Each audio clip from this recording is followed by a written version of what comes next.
One gray, rainy day, the Pope wakes up in a really bad mood. Today, He announces to nobody in particular. I'm going to expel all the Jews from Rome. He gets up, his servants bring him breakfast. You know what I'm going to do today? He asks the guy pouring his coffee. I'm going to expel all the Jews from Rome. They dress him up, he climbs on his throne.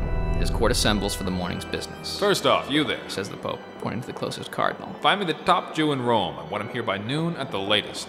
What for, Your Holiness? This morning I decided I'll kick all the Jews out of here. My mind's pretty much made up. I just want to give him fair warning. The cardinal heads off on his mission, the day drags on. It's mid-afternoon by the time he returns to the court, bringing a guest with him. A little old man with a long gray beard, dressed all in black. Who's this? We're not sure, Your Holiness. What, you don't know? Oh, no. Everyone we asked, they said he's the wisest man in the ghetto. So he's the one in charge. Still, the old rabbi is silent. Why doesn't this fountain of wisdom speak up for himself? But, Your Holiness, he doesn't speak Latin.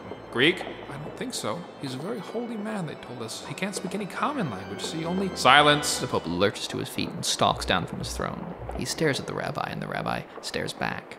The Pope extends his right arm and points straight out the door. The rabbi looks hard at the Pope, then slowly points down at the ground.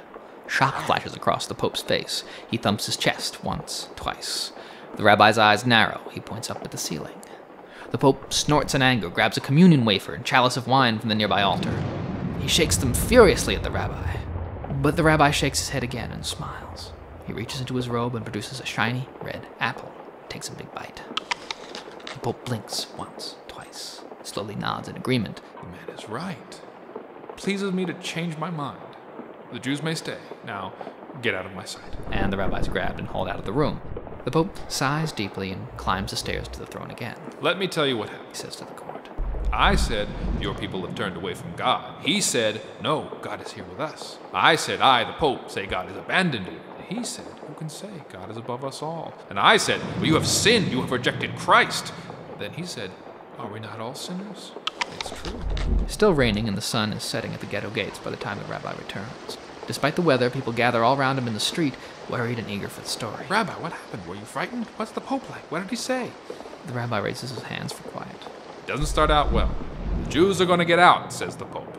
No, we're going to stay here, I say. Does this make him angry? I, the Pope, say you're out. Then, I'm sorry to tell it, I lose my temper. Up yours, my friend, that's what I say. Yes, then what? He just said, all right, forget the whole thing, break for lunch.